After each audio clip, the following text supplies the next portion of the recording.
Em algumas aulas anteriores, vimos a definição de função inversa. Se uma matriz A multiplicada por B é igual a B multiplicado por A, e esse produto é igual à matriz identidade, dizemos que B é a inversa de A. A definição, comumente, não é prática. Hoje, vamos desenvolver uma técnica, uma regra, um processo prático de obtenção da inversa. Me acompanhe nesta regra prática. Primeiro calculamos o determinante da matriz que foi dada. Depois, calculamos a matriz dos cofatores dessa matriz fornecida. Num terceiro momento, calculamos a transposta da matriz dos cofatores. E, por fim, vamos aplicar a seguinte fórmula. O inverso do determinante da matriz multiplicado por essa transposta da matriz dos cofatores nos fornece a inversa da matriz fornecida. A existência da inversa vai depender exatamente do determinante da matriz. Se o determinante for diferente de zero, dizemos que a matriz é inversível ou não singular. Se o determinante da matriz for igual a zero, dizemos que a matriz é não inversível, ela não tem inversa, também conhecida como matriz singular. Bom, gente, vejamos a obtenção de uma matriz inversa por esse processo prático, passo a passo. Obter a matriz inversa da matriz que você nota na tela. Primeiro passo. Vamos calcular o determinante da matriz que foi dada. Multiplicamos os elementos da diagonal principal e subtraímos do produto dos elementos da diagonal secundária. 0 vezes 3 menos 2 vezes 1. 0 menos 2 menos 2, que por ser valor diferente de zero, mostra que essa matriz admite inversa. Bom, vamos agora calcular a matriz dos cofatores. Lembrando que para calcular um cofator, é necessário usar a expressão menos 1 elevado à soma dos índices, que indicam a posição do elemento cujo cofator você quer calcular, multiplicado pelo determinante do que sobra quando você elimina a linha e a coluna desse elemento.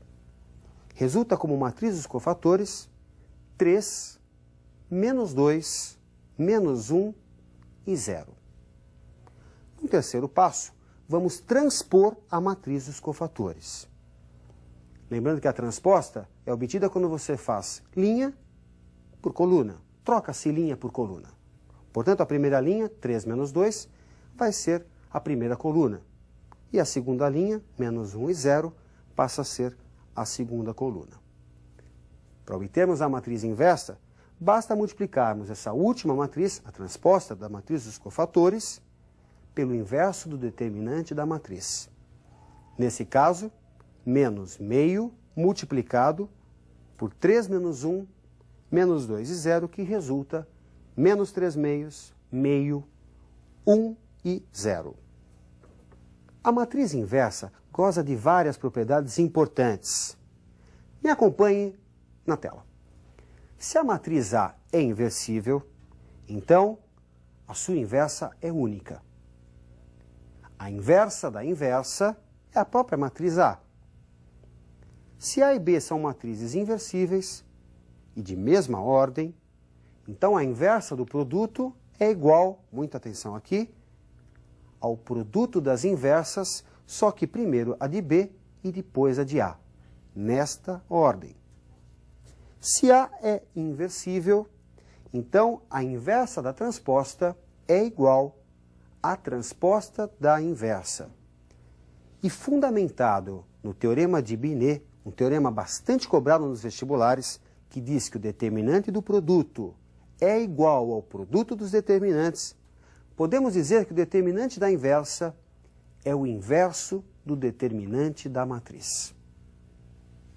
Será que é possível obtermos um elemento da inversa sem ter que obter a inversa? Me acompanhe numa expressão que nos fornece exatamente um elemento da inversa. O elemento que ocupa a posição IJ da matriz inversa é obtido pela relação do cofator do elemento que ocupa a posição JI da matriz que foi dada pelo determinante da matriz fornecida.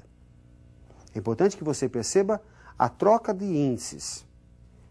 Vejamos uma questão de aplicação para que você fixe bem essa fórmula.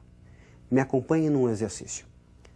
Sendo a matriz que você vê na tela, qual o elemento da terceira linha e primeira coluna de sua inversa? Bom, gente, ter que obter a inversa é um processo, mesmo utilizando a regra prática, trabalhoso. Por isso se desenvolveu uma expressão que nos permita o cálculo de um elemento. O elemento que ocupa a posição 3,1 da matriz A, a matriz inversa, aliás, pode ser obtido pela relação entre o cofator do elemento 1,3, observe a troca dos índices da matriz A, pelo determinante da matriz A. Essa relação é muito importante para que você não seja obrigado a ter que calcular toda a matriz inversa, é um processo muito trabalhoso. Vamos recordar a fórmula do cofator.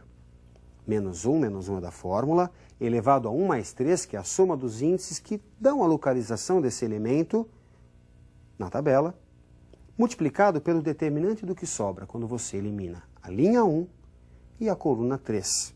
No caso, 0 menos 3, 13 menos 1. Pelo determinante da matriz A, que pode ser calculado tanto por Sarri como por Laplace. Resulta 11. Menos 1 elevado a 4 é 1. O determinante que você vê de ordem 2 resulta 9. 1 vezes 9, 9.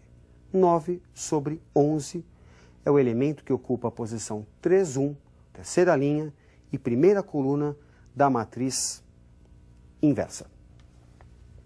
Um sistema linear normal é aquele que possui o número de equações igual ao número de incógnitas.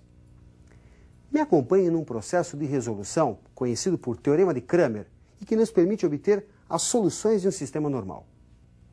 Qualquer sistema normal admite uma e uma só solução, dada por x1 igual a d1 sobre d, x2 igual a d2 sobre d, até xn igual a dn sobre d, onde d é o determinante do sistema, aquele formado pelos coeficientes que acompanham as incógnitas. E di é o determinante que se obtém de d, trocando-se a iésima coluna da matriz por B1, B2, B3 até Bn, que são os elementos da coluna independente. Para ficar mais claro o Teorema de Cramer, vejamos uma questão de aplicação feita passo a passo. Sabendo que x, y e z são números reais, e essa expressão que você vê, essa soma de quadrados, é igual a zero. Então, quanto vale a soma de x com y com z? Como x, y e z são números reais, para que uma soma de 3 quadrados resulte igual a zero, cada uma das parcelas precisa ser nula. Assim, 2x mais y menos z deve ser igual a zero, x menos y também deve ser igual a zero, e z menos 3 precisa ser igual a zero. Resulta um sistema equivalente, 2x mais y menos z igual a zero, x menos y igual a zero e z igual a 3. Vamos ao determinante do sistema. É o determinante formado pelos coeficientes que acompanham x, y e z. Portanto, 2, 1, menos 1, 1 menos 1 e 0, 0, 0 e 1. Se você usar a regra de Sarri ou o teorema de Laplace, vai encontrar para esse determinante o valor menos 3. Ele que é chamado de determinante do sistema. Muita atenção agora, vamos ao cálculo do dx. A partir do determinante anterior, tira-se a coluna do x e coloca-se a coluna independente. No caso, 0, 0 e 3. Calculando este determinante por Sarri ou por Laplace, temos que dx é igual a menos 3. E resulta para o x, menos 3 dividido por menos 3. 1. Vamos ao cálculo do dy.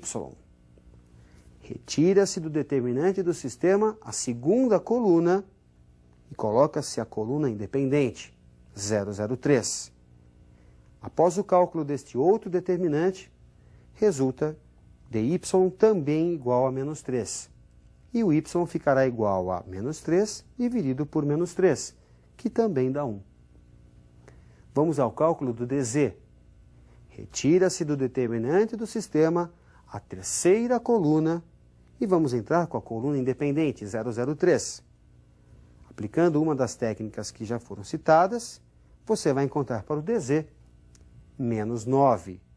E z fica igual a menos 9 dividido por menos 3.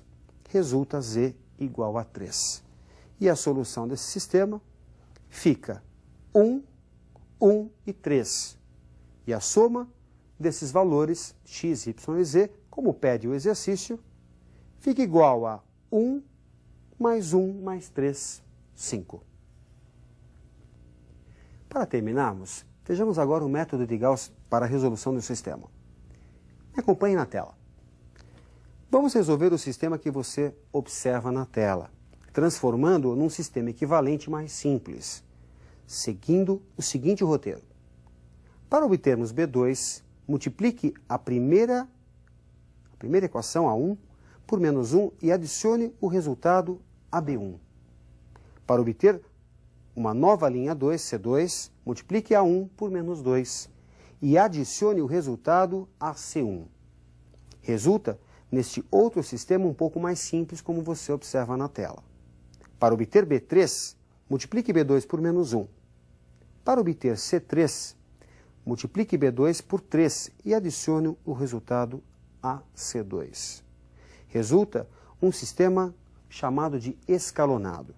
Sistema em que você possui na primeira linha 3 variáveis, na segunda 2 variáveis, na terceira apenas uma variável. Esse é o método de Gauss.